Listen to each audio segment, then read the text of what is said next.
আলেমকে মহব্বত করে 7 শ্রেণীর অন্তর্ভুক্ত হও, 5ম শ্রেণীর অন্তর্ভুক্ত হলে তোমরা ধ্বংস হয়ে যাবে।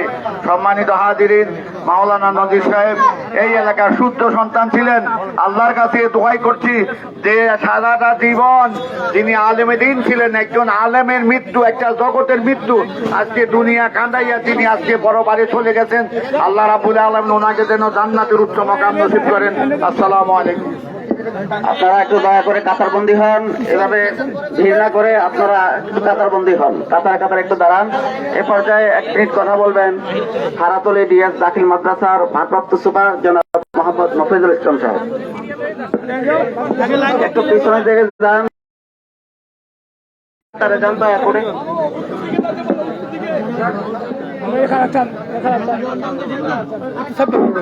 সম্মানিত মুসল্লিয়ান, সম্মানিত মুসল্লিয়ান, আপনারা কথা শুনুন, আপনারা কাতারবন্দি হয়ে যান।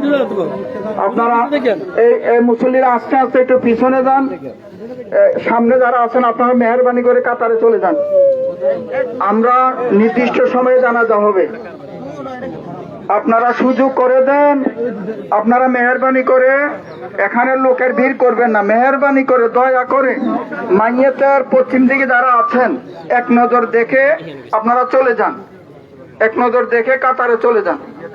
আমাদের হাতে সময় কম, এই সময়টার মধ্যে আমরা ইনশাল্লাহ ওনার স্মৃতিচারণ করে ওনার যেটা হাদিসে আসছে অধিকার আমরা হতে চেষ্টা করব। এ পর্যায়ে কথা বলবেন আমাদের বড় ভগ্নিপতি, যিনি দীর্ঘ 40-45 বছর কিসমত জামে মসজিদের ইমামের দায়িত্ব পালন করেছেন ও মসজিদের সম্মানিত সভাপতি জনাব আব্দুল মমিন সাহেব। জনাব আব্দুল মমিন সাহেব কথা বলবেন। ফাঁকে দিয়ে একটু লোক করে কাতারবন্দি হয়ে যেতে বলে।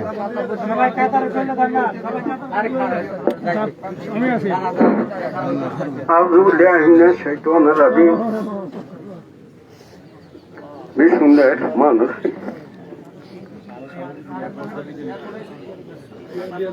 মাওলানা নজির আহমদ শাহ একটা দিব্যমান মানুষ ছিল।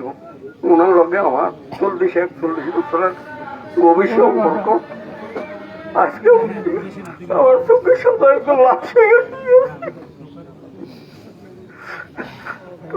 উনি আসলে ছোটবেলায় বলতে গেলে গেছে 40-41 বছর আগে। ওনার বয়সও কম ছিল। আমাদের মসজিদে ইমামতি, খতিব এবং উনি সকালে ফোরকানিয়া মাদ্রাসা চালাইতো। এতে করে উনি এলাকার মধ্যে সবচেয়ে সিনিয়র আলেম ইমাম লোক হিসাবে গণ্য ছিল। ওনার অনেক ছাত্র বড় বড় পড়াইয়েছে দীর্ঘ সময়।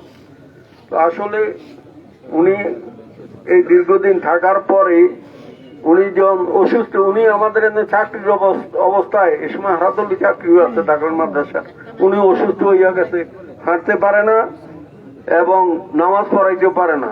তখন উনি আসলে আমাদের সাথে যোগাযোগ করছে, একদিন মসজিদে গেছে, যাইয়া বললো যে আমার দ্বারা তো আসলে নামাজ পড়া সম্ভব না, আপনারা একজন খতিব ইমাম দেখেন। ওনার নির্দেশের উপরে আমরা আসলে আরেকজন ইমাম খতিব নিয়োগ দিছি। তো আসলে ওনার একটা স্বভাব ছিল, ওনাকে আমরা কেউ সালাম দিতাম পারতাম না। উনি 10 ফুট দূরে থাকতে আগে সালাম দিত এবং কৌশল বিনিময় করতেন। এটা ছিল তার সবচেয়ে বৈশিষ্ট্য। আর কোন তার ভিতরে কোন হিংসা প্রতিহিংসা কিছুই ছিল না। একটা সরল মনের লোক ছিল। ওনার এই আজ কয়েকদিন চিকিৎসা চলতে আছে, আমরা ওইটা খোঁজ খবর নিয়ে অনেক সময় গেছি।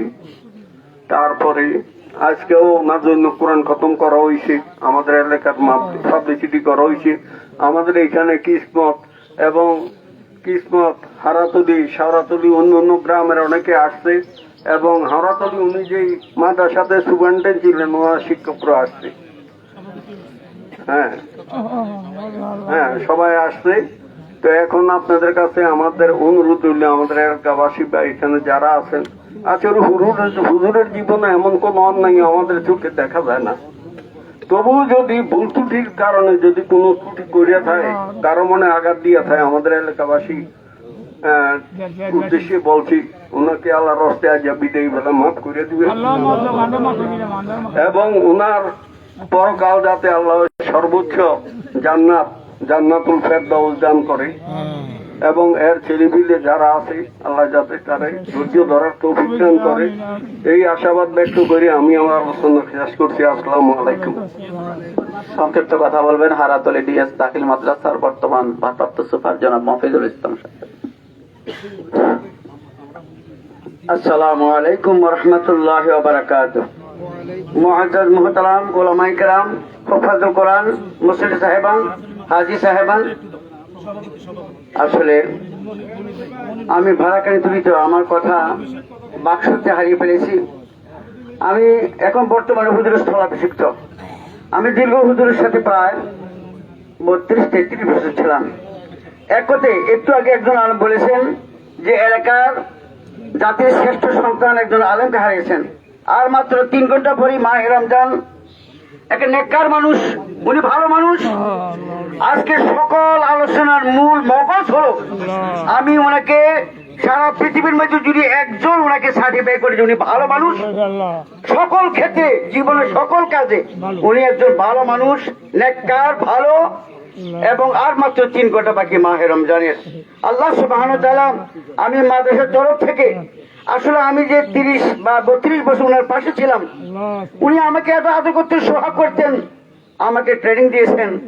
ওনার মতো ভালো মানুষ আমাদের সকল শিক্ষক শিক্ষিকা, সকল ছাত্রছাত্রী এক কথা এক বাক্যে বলে ওনার মতো ভালো মানুষ, নেককার, ভালো, সততা, ন্যায় নিষ্ঠাবান এবং দায়িত্বশীল সব গুণ ওনার ভিতরে। আল্লাহ সুবহানাহু ওয়া তাআলা, আমি আমার মাদ্রাসার তরফ থেকে হুজুরের জন্য আমি মাগফিরাত কামনা করি। আল্লাহ সুবহানাহু ওয়া তাআলা জান্নাতের সর্বোচ্চ মাকাম জান্নাতুল ফেরদাউস নসিব করুন এবং সুচ্ছত পরিবার সকলকে আমি সমবেদনা জানাচ্ছি এবং মনকি লেখে সওয়াল যাতে করে উনি জবাব দিতে পারে, যেন আসান হয়ে যায় এবং ওনার মাগফিরাত কামনা করে আমি আমার আলোচনা শেষ করলাম। ওমা তাওফিক ইল্লা বিল্লাহ। আসসালামু আলাইকুম। সংক্ষিপ্ত কথা বলবেন দুলাভাইয়ের পরে যিনি কিসমত জামে মসজিদে ইমাম ও খতিবের দায়িত্বে আছেন জনাব মুফতি হযরত মাওলানা ওবায়দুল্লাহ বিন জব্বার সাহেব। نحمده ونصلي على رسوله الكريم أما بعد كل نفس ذائقة الموت ثم إلينا ترجعون صدق الله العظيم। হযরত উলামায়ে কেরাম জাতির শ্রেষ্ঠ সন্তান এখানে উপস্থিত এবং মুসল্লিয়ানে কেরাম, হুজুরের স্মৃতিচারণ করার জন্য আমার কাছে খুব বেশি কিছু নাই। আমার সময় মাত্র 7 থেকে 8 মাস। এর ভিতরে হুজুরের সাথে আমার 5 থেকে 7 দিন দেখা হয়েছে। একদিন সময় জোহর থেকে আসর পর্যন্ত হুজুর আমার রুমে ছিলেন। ধর আমার রাসূল করিম সাল্লাল্লাহু আলাইহি ওয়াসাল্লাম বলেছেন, একজন ভালো এবং সফলকাম মানুষ চিনতে চাও? সাহাবায়ে কেরাম বলছেন, হ্যাঁ রাসূল, সফলকাম মানুষের পরিচয় কি? তখন আল্লাহ রাসূল সাল্লাল্লাহু আলাইহি ওয়াসাল্লাম বললেন, মান তাওয়াযা লিল্লাহ রাফাহুল্লাহ। একজন ভালো মানুষের সবচেয়ে বড় বৈশিষ্ট্য হলো যার কাছে তাওয়াজু আছে, আজিজি ইনকিসারি আছে, নিজেকে সবসময় নিরহংকার ভাবতেন, এমন একজন আলেমে দ্বীন। আমি দীর্ঘ 16 বছর গাজীপুরে ছিলাম, কিন্তু এখানে মাত্র 7 মাস হয়েছে এসেছি। 7 মাসে আজকে যখন আমি হুজুরের সাথে সম্পর্ক হয়েছে, শুধু আমি কেবল ফজরের সময় যখন এলান করেছি, মুসল্লিরা যখন আসছেন, এই কান্না জড়িত কণ্ঠের অবস্থা রব্বুল আলামিনের আরশে মহল পর্যন্ত পৌঁছে গেছে। কিসমতবাসী এমন ভাবে কান্না করছে ফজরের সময়। সব সময় গতকাল জুমায় আমরা সর্বশেষ হুজুরের জন্য দোয়া করছিলাম। আমি বলছিলাম, আয় রব্বে করিম, আমাদের এই খতিব সাহেব হুজুরকে আপনি রমজান পর্যন্ত হায়াত পৌঁছে দেন। হায়াত রমজান পর্যন্ত, রমজানের কাছাকাছি আসছেন। এই মাসটা অনেক দামি মাস। রাসূলুল্লাহ মাকে নিজে বলছেন, এটা হলো আমার মাস, রমজান হলো আল্লাহর মাস। রাসূলুল্লাহর মাসে তিনি বিদায় নিয়েছেন। আমি শুধু এই কথাটা তিনার ভক্তবৃন্দ উলামায়ে কেরামদেরকে এই কথাই বলতে চাই, তিনি যে গুণ এবং আদর্শ রেখে গেছেন আমাদের সামনে, আমরা যদি তিনার থেকে শিক্ষা গ্রহণ করি, নিরহংকার মানুষ হওয়া, তাওয়াজু গ্রহণ করা, মানুষের সাথে ভালো ব্যবহার করা, এর চেয়ে এই বর্তমানে আমার এই চোখে সারা বাংলাদেশ সফর করি এমন মানুষ আর পাওয়া যাবে না। কথা বলেন ঠিক? এই জন্য আমরা সর্বশেষ কিসমতবাসীর পক্ষ থেকে সারাতলী এলাকার সকলের পক্ষ থেকে, ওই এলাকার ছাত্র শিক্ষক সকলের পক্ষ থেকে আমি আপাতত খাদেম হিসাবে হজরতের জন্য আল্লাহ তাআলার কাছে ক্ষমা চাই। আপনারাও দোয়া করেন আল্লাহ তাআলা যেন হজরতকে মাফ করে কবরটা জান্নাতের আলা মাকাম বানায় দেয়, সকলে বলি আমিন। ব্যক্তিগত জীবনে তিনি 2 জন কন্যা এবং 2 জন মেয়ের জামাতা। একজন মেয়ের জামাতা বড় আলেম, আর তিনার শ্বশুর বাড়ির এই যে হজরত ওলামায়ে কেরাম বড় বড় আলেম ছিলেন। আমরা তিনাদের কাছে একথাই বলতে চাই, আল্লাহ যেন তিনাদের সবাইকে সবরে জামিল আখতিয়ার করার তৌফিক দান করে, সেগুলো বলে আমিন। আমরা হজরতের এই আদর্শকে বুকে ধারণ করে চলার আমাদের প্রত্যেককে তৌফিক দান করুন, সেগুলো বলে আমিন। সংক্ষিপ্ত কথা বলবেন হারাতলী ডিএস দাখিল মাদ্রাসার সাবেক সভাপতি জনাব, ম্যানেজিং কমিটির সভাপতি জনাব আব্দুল লতিফ সাহেব। আসসালামু আলাইকুম। বিসমিল্লাহির রহমানির রহিম। হুজুর যখন আমাদের মাদ্রাসায় শিক্ষক হিসাবে তখন আমি ক্লাস 3-তে পড়ি। আমি দীর্ঘ 10টি বছর হারাতলী মাদ্রাসার সভাপতি ছিলাম। আসলে ওনার সাথে আমার কিন্তু সভাপতি না, ওই যে ছাত্র শিক্ষকের মতন আচরণ ছিল। আর সবচেয়ে হইল যে উনি কিন্তু একজন আল্লাহর ওলি ছিলেন। আমি 10 বছর মাদ্রাসা প্রতিষ্ঠান চলাকালীন আমি কোনোদিন দেখি নাই 10টি টাকা এবং জনজনে বহুত যুদ্ধ করে আজকে হারাতলী মাদ্রাসা এই পর্যায়ে আনেছি আমরা। লাস্ট বার যখন আমি সভাপতি পদ ছেড়ে দেই, ওনার কান্না, ওনার চোখের পানি আমার পাঞ্জাবে, আমার চোখের পানি ওনার দীর্ঘ যেটা উনি কল্পনা করতে পারেন। আপনি কেন ছাড়বেন এই মাদ্রাসা, আপনি প্রতি এতটুকু নিয়ে গেলেন? আমি না হুজুর, আমি তো মুসলমান, যে কোনো সময় লাগলে আমি মাদ্রাসার এমনি দায়িত্ব পালন করবো, আমার সভাপতির দরকার নেই। আপনি আমিও দীর্ঘদিন ছিলাম দয়া। আমি এই কথাই বলতে চাই, উনি কত কষ্ট করে আজকে হারাতলী মাদ্রাসা আজকে এই পর্যায়ে আনেছে। আমার বিশেষ করে আমার এলাকার মুরব্বিয়ান এবং ওনার ছাত্ররা, অনেকে প্রতিষ্ঠিত ছাত্ররা আছে, সবার কাছে একটা অনুরোধ থাকলো, ওনার কিন্তু একটা স্বপ্ন ছিল এই মাদ্রাসা কামিল পর্যন্ত বাস্তবায়ন করা। আর দ্বিতীয় হইল এই মাদ্রাসার একটা হল হুজুরের নামে হবে। এটার জন্য হুজুরের যারা ছাত্র আছে, যারা আমার এলাকার মুরব্বী আছে, সবাই এটা বাস্তবায়ন করবেন এবং আমরা হুজুরকে মাফ করে দেবেন। হুজুর অত্যন্ত ভালো মানুষ ছিল, হুজুর অত্যন্ত ধৈর্যশীল ছিল। হুজুরের ধৈর্যের কারণে আজকে কিন্তু হুজুর অনেক ত্যাগটি দীক্ষার পরে আজকে কিন্তু হারাতলী মাদ্রাসায় পর্যায়ে আসছে আপনারা। আর আপনারা যদি হুজুর কোনো মনে কষ্ট দিয়ে থাকে, আপনারা আল্লাহর হস্তে হুজুরকে মাফ করে দিবেন। তো সর্বশেষ মহান আল্লাহর কাছে আমি করজোর আবেদন করি, আল্লাহ হুজুরকে যখন আপনি ব্যস্ত নসিব করেন, এই আশাবাদ ব্যক্ত করে আমি আমার বক্তব্য এখানে শেষ করলাম। আসসালামু আলাইকুম। সংক্ষিপ্ত কথা বলবেন হারাতলী ডিএস দাখিল মাদ্রাসার বর্তমান সভাপতি জনাব মনির সাহেব। আসসালামু আলাইকুম। মাওলানা নজির সাহেবের জানাজাকে কেন্দ্র করে অত্র এলাকার মুরবিয়ান এবং আমাদের হারাতলী ডিএস ইসলামিয়া দাখিল মাদ্রাসার শিক্ষকবৃন্দ, আমাদের হারাতলী ডিএস ইসলামিয়া দাখিল মাদ্রাসায় উনি দীর্ঘদিন শিক্ষকতা করে আসছেন, আপনারা জানেন 40 বছর যাবত। আজকে জানা যায় আমাদের এলাকার অনেক মুরব্বিয়ানরা এসেছেন, সেজন্য আমার ব্যক্তিগত পক্ষ থেকে আপনাদেরকে শুভেচ্ছা জানাচ্ছি।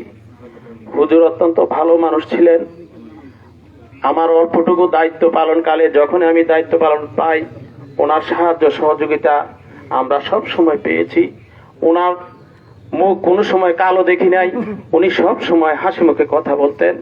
শিক্ষায় জাতির মেরুদণ্ড, সেই মেরুদণ্ডকে আমাদের এলাকায় সুরক্ষিত করেছিলেন মাওলানা নজির সাহেব। আপনারা যেরকম একজন এই শাহপুরের গ্রামবাসী একজন মাওলানাকে হারিয়েছেন, আমরা হারিয়েছি আমাদের একজন অভিভাবক শিক্ষককে। আমি হুজুরের জন্য দোয়া চাচ্ছি, হুজুর যদি কোনো চলাফেরায় আপনাদের মনে কষ্ট দিয়ে থাকেন, আপনারা হুজুরকে আল্লাহর হস্তে মাফ দিবেন, এই বলে আমি আমার কথা শেষ করছি। আমাদের সকলের জন্য দোয়া করবেন। আসসালামু আলাইকুম ওয়া রাহমাতুল্লাহি ওয়া বারাকাতুহু। 1 মিনিট কথা বলবেন মরহুমের মামাতো ভাই জনাব মাওলানা আব্দুল জলিল সাহেব। আসসালামু আলাইকুম ওয়া রাহমাতুল্লাহি ওয়া বারাকাতুহু। মাউতুল আলেমে মাউতুল আলমে, একজন আলেম যখন মরে যায়, একটা আলম মরে যায়। এতক্ষণ যে কথাগুলি হয়েছে এগুলির সাথে আমি যোগ করলাম, আলেমদের সাথে সম্পর্ক রাখলে দুনিয়া এবং আখিরাতের কল্যাণ। আমরা আজকে তাই বাস্তবে প্রমাণ পেলাম। বিরক্তির পর্যায়ে এসে গেছে। আমি আমার ফুফাতো ভাই উনি, ফুফাতো ভাইদের মধ্যে সবচেয়ে বড় উনি। ওনার জন্য সকলের কাছে দোয়া চাই। সম্মানিত উপস্থিতি, এই পর্যায়ে সংক্ষেপ 1 মিনিট কথা বলবেন সোনাগান্দা আলিয়া হেড মুহাদ্দিস হযরত মাওলানা হুমায়ুন আহমেদ। আসসালামু আলাইকুম ওয়া রাহমাতুল্লাহি ওয়া বারাকাতুহু। হযরত মাওলানা নজরুল আহমদ সাহেব হুজুর, ওনার সাথে সম্ভবত 7 সালে আমার প্রথম পরিচয়। আমি যখন কর্মজীবনে ঢুকতেছি তখন কোন এক প্রেক্ষাপট হুজুরের সাথে পরিচয়। এরপর আরো বেশ কয়েকবার দেখা, বিশ্বরোড দেখা হলে অনেক সময় বলতেন যে বাসায় আসবেন। আবার ওনার যে মেয়ে বিয়ে দিচ্ছেন মাওলানা আতিক ভাইয়ের কাছে নিশান্তপুর গৈরেবাঙ্গা, এখানেও বেশ কয়েকবার দেখা হয়েছে। এত স্নেহ করতেন, আমাদের অনেক বড় বয়সে, অনেক বড় সন্তানের। আমি দোয়া করি হুজুরের মরণে অত্যন্ত ব্যথিত, আল্লাহ রকম হায়াত শেষ। আমি দোয়া করি, আমরা সবাই দোয়া করি হুজুরের গোটা জিন্দেগির নেকামল আল্লাহ সব কবুল করেন, গুনাহ কথাগুলো আল্লাহ তাআলা মাফ করে দাও। আর মাহে রমজান মাথায় নিয়ে ইন্তেকাল করছেন, মাহে রমজানের সব সওয়াব আল্লাহ কবুল করুক, আমিন। মাওলানা মুসলিম সাহেবের 2 জামাতা শাহপুর, যিনি এখন ইন্তেকাল করেছেন, জানাজা হবে মরহুম মাওলানা নজির আহমদ সাহেব। আমার আরেকজন ভগ্নিপতি সর্বকনিষ্ঠ, তিনিও শাহপুরের চট্টগ্রাম বসন্তপুর ইসলামিয়া আলিম মাদ্রাসার সম্মানিত আরবি প্রভাষক জনাব নুরুল আলম সিদ্দিকী। 1 মিনিট কথা বলবেন। আসসালামু আলাইকুম ওয়া রাহমাতুল্লাহি ওয়া বারাকাতুহু। সম্মানিত এলাকাবাসী, আল্লাহ পাকের দরবারে শুকরিয়া যে আমরা একজন আলেমের জানাজার নামাজে শরীক হয়েছি। সবাই বলি আলহামদুলিল্লাহ। আমাদের এই শাহপুর গ্রামে ডাক্তার, ইঞ্জিনিয়ার, ম্যাজিস্ট্রেট, ডিআইজি অনেক আছে। আল্লাহ পাক অনেক সাধারণ শিক্ষিত লোক আল্লাহ পাক দান করেছেন, আলহামদুলিল্লাহ। কিন্তু সেই তুলনায় আলেমের সংখ্যা খুবই কম। আমাদের এই গ্রামের একজন আলেমকে আমরা হারাইছি, এটা আমাদের জন্য সবচেয়ে বড় কষ্টের বিষয়। বর্তমানে ওলামায়ে কেরাম এখন নতুন প্রজন্ম থেকে হচ্ছে না, যেভাবে আমরা চেয়েছি এরকম আলেম হচ্ছে না এখন। এই যে একজন আলেম হারাইছি, এই আলেমের জায়গায় আরেকজন আলেমের দরকার। এই গ্রামে আরো ওলামায়ে কেরামের দরকার। আল্লাহ পাক যেন সেটা পূরণ করার তৌফিক দান করেন, বলেন আমিন। মাওলানা মুসলিম রহমতুল্লাহ আলাইহি, আমি জামাতা হিসেবে আমরা 2 জন যখন এক জায়গায় হইতাম, তখন অনেকেই বলতো যে শাহপুর দিয়া হুজুরের আত্মীয়তা শুরু আর শাহপুর দিয়ে শেষ। আল্লাহ পাক রব্বুল আলামিন এই ওনার উসিলায় আমি এই আলেম পরিবারে আল্লাহ পাক আমাকে কবুল করেছেন। উনি উসিলা ছিল, সর্বপ্রথম প্রস্তাব ওনার মাধ্যমে পেয়েছি। আল্লাহ পাক রব্বুল আলামিন ওনারকে যেন আল্লাহ পাক ক্ষমা করে দেন, সবাই বলেন আমিন। আলহামদুলিল্লাহ। দুলাভাইয়ের প্রথম জীবনের ছাত্র, 1 মিনিট কথা বললেন জনাব মাওলানা জাহাঙ্গীর আলম সাহেব। আসসালামু আলাইকুম ওয়া রাহমাতুল্লাহি ওয়া বারাকাতুহু। অনেক কথা হয়েছে, আমি কথা বলবো না। হুজুর হাজার হাজার ছাত্র, এর ভিতরে আমি একজন অগ্রণী ছাত্র। আমার জীবনের প্রথম পরীক্ষা, দাখিল পরীক্ষার ফরম ফিলাপের টাকাটা হুজুর আমাকে দিয়েছে। টাকাটা হুজুরের টাকার মাধ্যমে আমি দাখিল পরীক্ষা দিয়েছি। এই জন্য হুজুরের ঋণ পরিশোধ করা আমার পক্ষে সম্ভব না। আমি সকলের কাছে দোয়া চাই, আল্লাহর রাস্তায় ওনাকে মাফ করে দিবে। আর আমরা যারা ছাত্র শিক্ষক আছি, আমরা হুজুরকে সকলে মাফ করে দিব। আসসালামু আলাইকুম ওয়া রাহমাতুল্লাহি ওয়া বারাকাতুহু। মরহুমের জানাজায় অনেক আলেম ওলামা, গণ্যমান্য ব্যক্তি, বিভিন্ন মাদ্রাসা, স্কুল, কলেজের হেডমাস্টার, প্রধান শিক্ষক এবং প্রিন্সিপাল এসছেন। আপনাদেরকে সময় দিতে না পারায় আমি আন্তরিকভাবে দুঃখিত। আমরা যথাসময়ে, হয়তো আমার এখন বড় ভাই আছেন, মরহুমের আপন ভাই কালাম ভাই আছেন, আর আমার শ্বশুর মাওলানা মামুন সাহেব, এই 3 জনের কথা বলে ইনশাআল্লাহ আমাদের জানাজা হবে। এই মুহূর্তে কথা বলবেন মরহুম মাওলানা মুসলিম রহমতুল্লাহ আলাইহির সুযোগ্য বড় সন্তান, আমার শ্রদ্ধেয় বড় ভাই জনাব মাওলানা মোশাররফ হোসেন সাহেব। আসসালামু আলাইকুম। মাওলানা নজির সাহেব আমাদের বক্তব্য, আমাদের বড় ভাই, আমাদেরকে বড় ভাইয়ের মতোই দেখবে, আমাদেরকে সাহায্য করছে। আজকে আমাদের গ্রামের অনেকে আছে, ভাইয়ের অনেক ছাত্ররা আপনারা উপস্থিত আছেন। আমার 2 ভাগিনা, 2 ভাগ্নি, ওনার চলাফেরা কথাবার্তা যদি আপনাদের মনে কষ্ট দেয়, আল্লাহ আপনি মাফ করে দিয়ে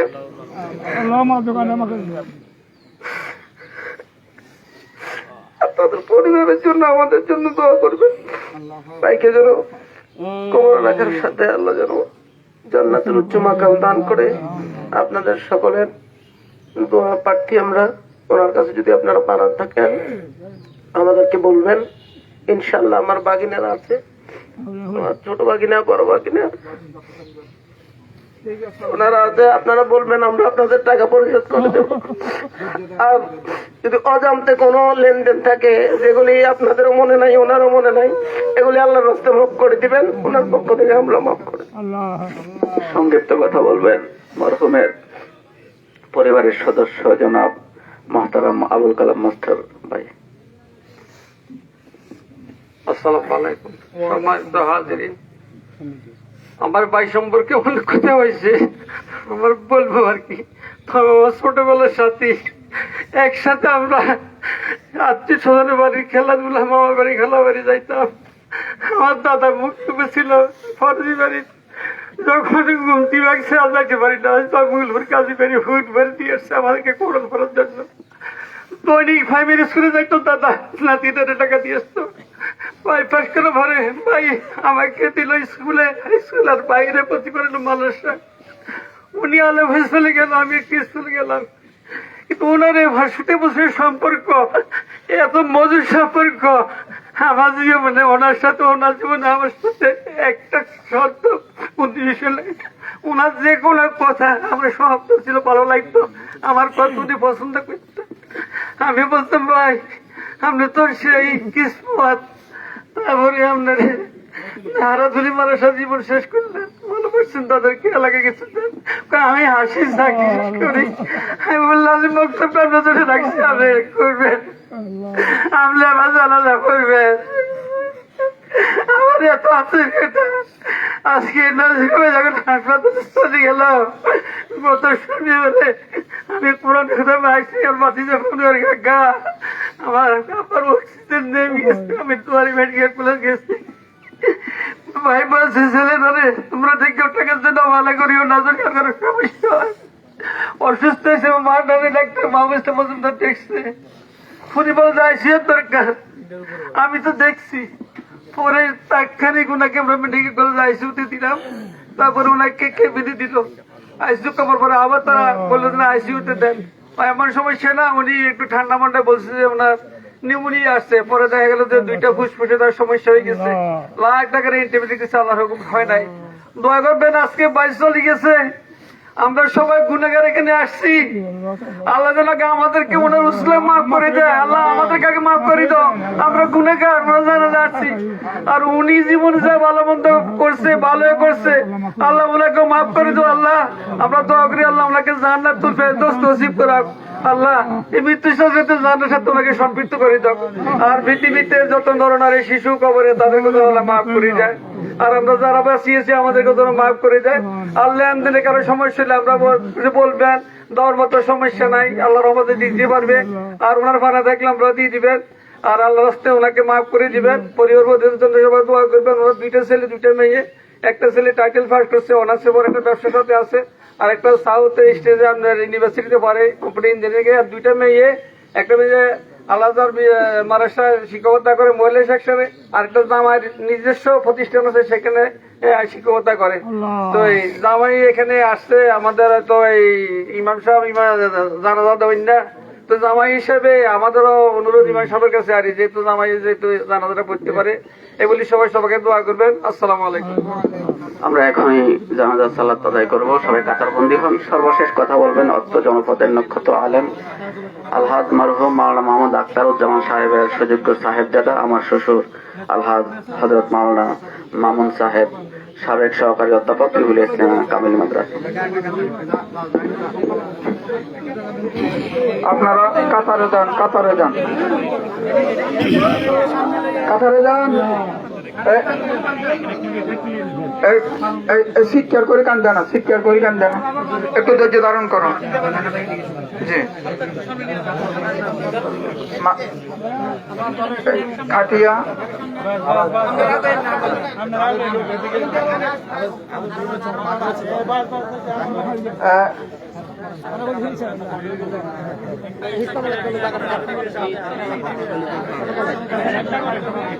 শোনা, এখন জানাজা হবে, আপনারা একটু ধৈর্য ধারণ করেন। কথা না বলি, শোনান, কথা না বলে আসসাবরু জাযাউহুল জান্নাহ।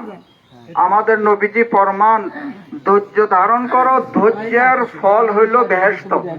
আলহামদুলিল্লাহ, আমরা ধৈর্য ধারণ করেছি, হয়তো 2-4 মিনিট বেড়ে গেছে, এটা হইলো অনিচ্ছা সত্ত্বে বাড়ছে। এখন জানাজা হবে। আমি তো আপনারা অনেকে চিনেন, তো উনি আমার এই আদরের ভাগ্নি জামাই, আমার কালিকাপুর মাওলানা মোহসেন সাহেবের ছেলে মেয়েদের মধ্যে সবচেয়ে বড় হলো মেয়ে, আমার ভাগ্নি, ওনার জামাই। আর আপনারা তো আমরা এলাকার লোক, বিশেষ করে উনি হারাতলি কিসমত ওই এলাকাতে জীবনটা কাটাইছেন। আমি আপনাদের খেদমতে একটা কথা বলতাম, শুক্রিয়া। আমি প্রথমে রব্বুল আলামিনের দরবারে আমাদের নবীজি ফরমাইছেন, ওয়াইন্না হাদিয়াতাল আহইয়ায়ে ইলাল আমওয়াতে আল ইস্তিগফারু লাহুম। কয় জীবিতরা মৃত ব্যক্তির জন্য সবচাইতে বড় উপকার, জীবিতরা মৃত ব্যক্তির জন্য সবচাইতে বড় উপহার দিবে কোনটা? মৃত ব্যক্তির জন্য গুনাহ মাফ চাওয়া। আমরা এই বিশাল জানাজায় রব্বুল আলামিনের দরবারে, আল্লাহ আপনার এই আলেম বান্দার জীবনের গুনাহগুলি আপনি দয়া করে মাফ করে দেন।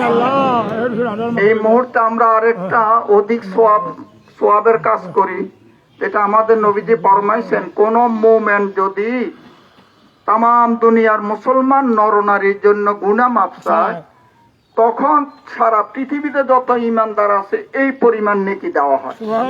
তাহলে আমরা দোয়া করি, রব্বুল আলামিন আপনার এই জমিনে যত ইমানদার নরনারী আছে, জীবিত মৃত সকলকে আপনি মাফ করে দেন। এই সওয়াবটুকু নবীজিকে দান করেন, সকল নবী রাসূলদেরকে দান করেন, আমাদের আব্বা আম্মা মুরব্বীদেরকে দান করেন, বিশেষ করে মারহুম মাওলানা নজির আহমদ সাহেবের রুহে আপনি দান করেন। আমাকে মাওলানা মনসুর জানাইছেন যে বড় আকুতি মিনতি জানাইতেছেন হারাতলি এলাকার লোকের একটা জানাজা দেওয়ার জন্য। আমি বললাম, এটা তো মাইয়েতের ওলি ওয়ারিসদের অনুমতি হয়ে যায়। কথাটা মাসালা খেয়াল করেন, যখন হারাতলি জানাজা দেওয়ার অনুমতি দেয়, সম্মতি দেয় মাইয়েতের ওলি ওয়ারিসরা, তখন এটা অনুমতি হয় কিনা বলেন? হয়ে যায়। তো আমি বললাম যে না, জানাজা একটাই হবে। মুফতি আমিমুল হাসান সাহেব, যিনি মুফতিউস সাকালাইন, মানুষের মুফতি, জিন জাতিরও মুফতি, তিনি ওই কিতাবে লেখছে 234টা কিতাব মোতালা করে লেখছে, লা তাকরারা ফি সালাতিল জানাজা, জানাজার মধ্যে বারবার নাই। আমি এই কথাগুলি মাওলানা মনসুরকে জানাইছি, মনসুর সাদরে গ্রহণ করেছে। আমি বেশি খুশি হইলাম যে হারাতলি এলাকা তারাও মনসুর নয়, শুধু কিতাবের মাসালাটা মানছে, এই জন্য আলহামদুলিল্লাহ। আমরা এইভাবেই জানাজার কাজগুলি করব, কি কারণ সকল ফেকার কিতাবে আসছে অনুমতিটা 2 রকম, একটা হইল মৌখিক স্পষ্ট ভাবে বলা, আর একটা হইল সম্মতি দেওয়া। সম্মতিটাও অনুমতির মধ্যে, ঠিক আছে। আমরা আবারও আল্লাহ আপনার এই বান্দা আলহাজ মাওলানা নজির আহমদ সাহেবের জীবনে গুনাহগুলি মাফ করে দেন। ওনার শোকাহত পরিবারকে আপনি রহম করম করেন। ওনার কবরটা আমরা দাফন করার পরে ওনার জন্য দোয়া হবে। আল্লাহ ওনার জীবনের যতগুলি নেক আমল করছে, আপনি তো ক্ষমতাবান, গুনাহটাও আপনি নেকে পরিণত করতে পারেন।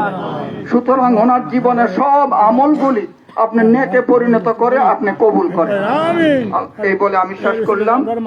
আর ওনার মেয়ের জামাতা আছে, আসসালামু আলাইকুম। বলছিল আর কি আমি জানাজা দেওয়ার, আমি আসলে জানাজা দেব না, কারণ ওনার জামাইতে আছে, উনি জানাজা দেবে, আমি বলে দিছি। জানাজা দিবেন মাওলানা মোহাম্মদ মীর হোসেন আতিকি ভাই। আমরা অনেকে টাকনোর নিচে প্যান্ট পাজামা দেখা যায়। আপনারা মেহরবানি করে, এটা এখন নয়, নামাজ নয়, সর্ব অবস্থায় টাকনুর উপরে কাপড় পরা, টাকনুর নিচে কাপড় পরলে কোন মুসলমান, এটা মাকরুহে তাহরিমি, হারামের কাছে। ঠিক আছে, এখনই জানাজা হবে। ইমামের ইক্তেদায় জানাজার নিয়ত করলাম, সাথে সাথে তাকবীর গুলা বলা ফরজ।